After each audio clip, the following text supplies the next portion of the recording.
അങ്ങനെ അമ്പലത്തിന്റെ അടുത്ത് തിരക്ക് കൂടുകയാണ്. നമുക്കൊന്ന് സ്റ്റാച്ചു വരെ കൂടി പോകണം. അതെ, സ്റ്റാച്ചുവിൽ നമ്മുടെ നിലിന ഉണ്ട്. നിലിന സ്റ്റാച്ചുവിൽ എങ്ങനെയാണ് ഒരുക്കങ്ങളെല്ലാം നേരത്തെ തന്നെ ഒരുപാട് വിശേഷങ്ങൾ പങ്കുവച്ചിരുന്നു.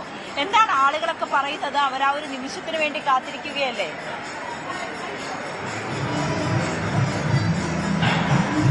നമുക്കറിയാം, സാധാരണയായി സെക്രട്ടേറിയറ്റ് സ്റ്റാച്യുവിന്റെ പരിസരങ്ങൾ എന്നൊക്കെ പറഞ്ഞു കഴിഞ്ഞാൽ സമരവിളികളായിരിക്കും നമുക്ക് കൂടുതലായിട്ടും കാണാൻ പറ്റുക. എന്നാൽ ഇന്ന് അതിൽ നിന്നൊക്കെ മാറി മൊത്തത്തിലൊരു ഭക്തി സാന്ദ്രമായിട്ട് മാറിയിരിക്കുവാണ് ഇവിടെ സെക്രട്ടേറിയറ്റിന്റെ പരിസരങ്ങൾ മൊത്തവും. നമുക്കിപ്പം നമ്മുടെ കൂടെ ഇപ്പൊ ഒരു പ്രത്യേകമായിട്ട് ഇവിടെ നമുക്കിപ്പോ കാണാൻ സാധിക്കുന്നുണ്ട്. ഭിന്നശേഷി കുട്ടികൾക്ക് വേണ്ടിയിട്ടുള്ള അധ്യാപകര് ഒരു പൊങ്കാല അർപ്പിക്കുന്നുണ്ട് അവർക്ക് വേണ്ടി. എന്താണ് ഭിന്നശേഷിക്കാർക്ക് വേണ്ടിയിട്ട് ഒരു പൊങ്കാല അർപ്പിക്കലാണോ? അതെ അതെ, ഭിന്നശേഷി കുട്ടികളെ പഠിപ്പിക്കുന്ന അധ്യാപകരാണ് ഞങ്ങള്. ഞങ്ങൾക്ക് 10 വർഷമായിട്ട് ഗവൺമെന്റ് ഞങ്ങൾക്ക് നേരെയായിട്ട് കണ്ണടച്ചിരിക്കുകയാണ്. ഞങ്ങളുടെ സാലറിയിൽ 1 രൂപ പോലും വർധനവില്ല. അതുപോലെ തന്നെ എല്ലാ മേഖലയിലും ഗവൺമെന്റ് അംഗീകരിക്കുമ്പോൾ നമ്മളെ മാത്രം, നമ്മുടെ ഭിന്നശേഷി കുഞ്ഞുങ്ങളെ പഠിപ്പിക്കുന്ന നമ്മളെ ഗവൺമെന്റ് അംഗീകരിക്കുന്നില്ല. 1 രൂപ പോലും നമുക്ക് സാലറി ഇനത്തില് വർധനവില്ല. ഈ ഇടയ്ക്ക് തന്നെ നമ്മുടെ സുപ്രീം കോടതി വിധിച്ചിരുന്നു, നമ്മളെ ഈ കേരളത്തിലൊട്ടാകം ഉള്ള സ്പെഷ്യൽ എഡ്യൂക്കേറ്ററിനെ സ്ഥിര നിയമനമായിട്ട് ബന്ധപ്പെട്ട് സ്ഥിരം നിയമിക്കണമെന്ന് നമ്മുടെ സുപ്രീം കോടതി വിധിച്ചിട്ടുണ്ട്. ആ വിധി വന്നിട്ട് കൂടി നമ്മളെ ഗവൺമെന്റ് നമ്മളെ കണ്ണു തുറക്കുന്നില്ല. ഇനി ആറ്റുകാലമ്മയുടെ ഒരു എന്താ പറയാ, നമ്മൾ ആറ്റുകാലമ്മയുടെ ഒരു വിളി കൊണ്ടെങ്കിലും ഗവൺമെന്റ് ഒന്ന് കണ്ണു തുറക്കട്ടെ എന്നുള്ള ഒരു പ്രാർത്ഥനയിലാണ്. അത് വെച്ചിട്ടാണ് നമ്മളിവിടെ നമ്മളെ കേരളത്തിൽ ഒട്ടാകമുള്ള സ്പെഷ്യൽ എഡ്യൂക്കേറ്ററിന്റെ ഒരു പ്രാർത്ഥനയോടുകൂടിയാണ് നമ്മൾ ഈ ഒരു പൊങ്കാല ഇവിടെ അർപ്പിക്കുന്നത്. ഒരു പ്രത്യേക ഒരു പ്രതിഷേധ രീതിയും കൂടിയാണ്. അതെ, പ്രത്യേക ഒരു പ്രതിഷേധ രീതിയാണ്. എന്തൊക്കെയാണ് ഇപ്രാവശ്യം ഇപ്പോൾ പൊങ്കാല അർപ്പിക്കാൻ വേണ്ടി ഒരുക്കിയിരിക്കുന്നത്?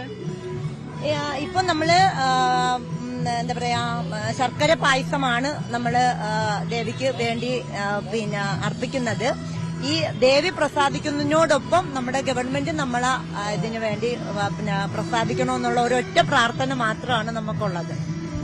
ഇതുപോലെ വ്യത്യസ്ത തരത്തിലുള്ള ആഗ്രഹങ്ങളും പ്രതീക്ഷകളുമായിട്ടാണ് പൊങ്കാല അർപ്പിക്കാൻ വേണ്ടി ഇവിടെ ഓരോരുത്തരും എത്തിയിരിക്കുന്നത്.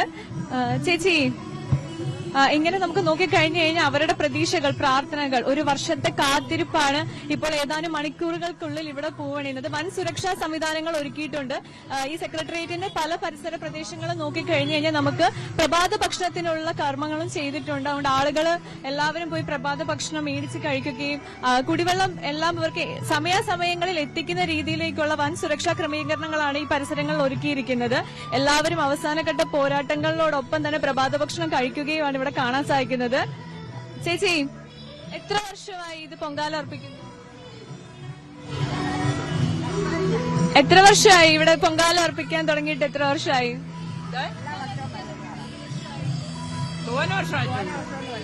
ഇങ്ങനെ ഒരുപാട് വർഷങ്ങളായിട്ടുള്ള അവരുടെ അർപ്പണമാണ്. ഇന്നും അത് മുടങ്ങാതെ തുടർന്നുകൊണ്ടിരിക്കുകയാണ് എല്ലാവരും. ഒരുക്കങ്ങളൊക്കെ പൂർത്തിയായോ? എന്തൊക്കെ ഇപ്രാവശ്യം സമർപ്പിക്കുന്നത്?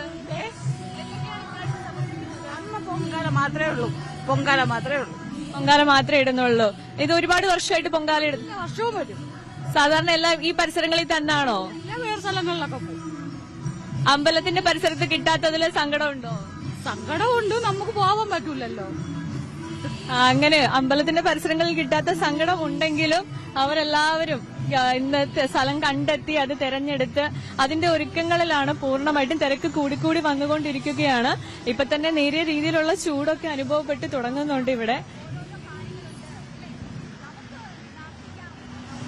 ഈ യുദ്ധം അവസാനിക്കട്ടെ എന്ന്. അതെ, തീർച്ചയായും. 500-ലധികം പേരുടെ മരണം ഇതിനോടകം സ്ഥിരീകരിച്ചിട്ടുണ്ട്. ഇത് നീണ്ടുപോകുമെന്ന സൂചനകളാണ് ട്രംപ് നൽകുന്നത്. അപ്പോ ഈ യുദ്ധം അവസാനിക്കട്ടെ എന്ന് നമുക്ക് ഈ അമ്പല നടയിൽ നിൽക്കുമ്പോൾ പ്രാർത്ഥിക്കാം. അങ്ങനെ പ്രാർത്ഥിച്ചുകൊണ്ട് പോലും പൊങ്കാല ഇടുന്ന ഒരുപാട് പേരുണ്ടാകും. അപ്പൊ ഇവിടെ നമുക്കൊപ്പം രണ്ട് പൊങ്കാല ഇടാൻ വന്ന ചേച്ചിമാര് ചേരുകയാണ്. നോക്കൂ, ഒരേ പൂക്കളുള്ള ഡ്രസ്സുകളൊക്കെ ഇട്ടിട്ടാണ് എത്തിയിരിക്കുന്നത്. സഹോദരിമാരാണോ? അല്ല, ഫ്രണ്ട്സാണോ? കണ്ടപ്പോ സഹോദരിമാരാണോ എന്നും കൂടി തോന്നി. എവിടുന്നാ വരുന്നേ? കൊട്ടാരിക്കര വെളിയോ. കൊല്ലം. ഞങ്ങളുടെ കൊല്ലം കണ്ടോ, കൊല്ലത്തുനിന്ന് ആളുകൾ വരുന്നുണ്ടോ? ഞങ്ങള് വണ്ടിയിൽ ആളെ ഇറക്കും കൊല്ലത്തുനിന്ന്. എല്ലാ വർഷവും വരാറുണ്ട്. എല്ലാ വർഷം വരാറുണ്ട്. എന്താ ചേച്ചിയുടെ പേരെന്താ? ചന്ദ്രിക. ബിന്ദു. ഇതെന്താ ഒരേ തരത്തിലുള്ള ഡ്രസ്സ്? ഞങ്ങള് തൊഴിലുറപ്പിലെ ഗ്രൂപ്പാണ്, തൊഴിലുറപ്പിന്റെ ഗ്രൂപ്പാണ്. അപ്പോഴും ഞങ്ങള് യൂണിഫോം ആയിട്ട് എടുക്കുന്നത്. യൂണിഫോം എല്ലാവരും എടുക്കുന്നത്. അപ്പൊ നിങ്ങൾ 4 പേരുണ്ട്. അത് ഒരാൾക്ക് വരാൻ പറ്റിയില്ല, ഒരാള് വന്നില്ല, അവിടെ ഇരിക്കുവാണ്. ഇത് ചെയ്യിപ്പിച്ചതാണോ ഈ ഡ്രസ്സ്? അതല്ല, ഞങ്ങള് കൊട്ടിയത്ത് ഷിംലയിൽ പോയി എടുത്തതാണ്. കൊട്ടിയ ഷിംലയിൽ പോയി എടുത്തത്. അപ്പോ ഇത് അവിടെ യൂണിഫോം ആയി ഇടുന്നതാണ്, അതിട്ട് തന്നെ പൊങ്കാലയ്ക്ക് പോകും. യൂണിഫോമായിട്ട് അങ്ങനെ എടുത്ത് വെച്ചതാണ്. ഇനി അത് യൂണിഫോം ആയിട്ട് ഉപയോഗിക്കാം.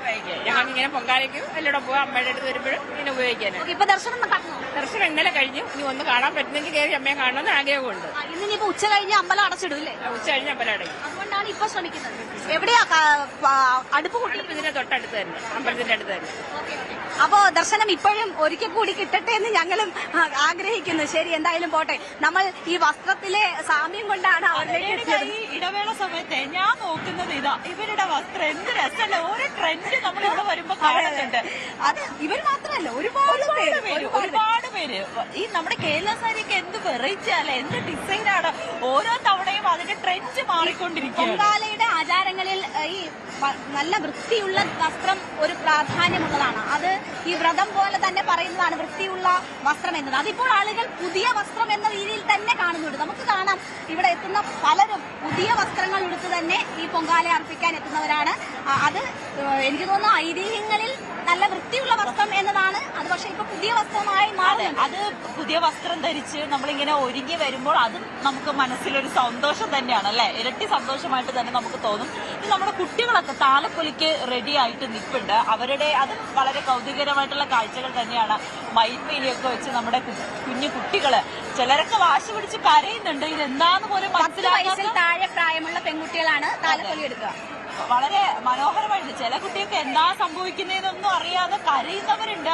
ചിലവർ ആ ഒരുക്കത്തിന്റെ ആ ഒരു അവരെടുക്കുന്ന ഡ്രസ്സും അവരുടെ തലയിലെ മൈപ്പീലിയും ഒക്കെ കണ്ട് അങ്ങനെ കൗതുകത്തോടെ നിൽക്കുന്ന കുട്ടികളുണ്ട്. അങ്ങനെ പലതരത്തിലുള്ള കാഴ്ചകളാണ് ഇവിടെ ഇപ്പോൾ തോറ്റമ്പാട്ടും പുരോഗമിച്ചു. അതുപോലെ തന്നെയാണ് കുത്തിയോട്ട വ്രതക്കാരുണ്ട്. അത് കഴിഞ്ഞ ദിവസങ്ങളിലൊക്കെ അവർ വ്രതം നോക്കി നിൽക്കുന്നവരാണ്. ഇത്തവണ 582 പേരാണ് കുത്തിയോട്ട വ്രതം നോക്കുന്നത്. അതുമായി ബന്ധപ്പെട്ടുള്ള ചടങ്ങുകളും ഒക്കെ ഉച്ചയ്ക്ക് ശേഷമാണ് നടക്കുന്നത്. ഇത്രയും ദിവസം അമ്പലത്തിൽ തന്നെയാണ്. മാതാപിതാക്കളെ പോലും കാണാതെ ആരോടും സംസാരിക്കാതെ അവരെ അവിടെ തന്നെ ആ വ്രതം നോച്ചിരിക്കുകയാണ്. ഇന്ന് വൈകിട്ടോടുകൂടി ആയിരിക്കും കുത്തിയോട്ട നടക്കുക. അത് അങ്ങനെ ഓരോ ദിക്കിലും ഓരോ ആചാരങ്ങളും ഒരുപാട് ആചാരങ്ങൾ ചടങ്ങുകൾ ഇതിന്റെ ഭാഗമായി നടക്കുകയാണ്.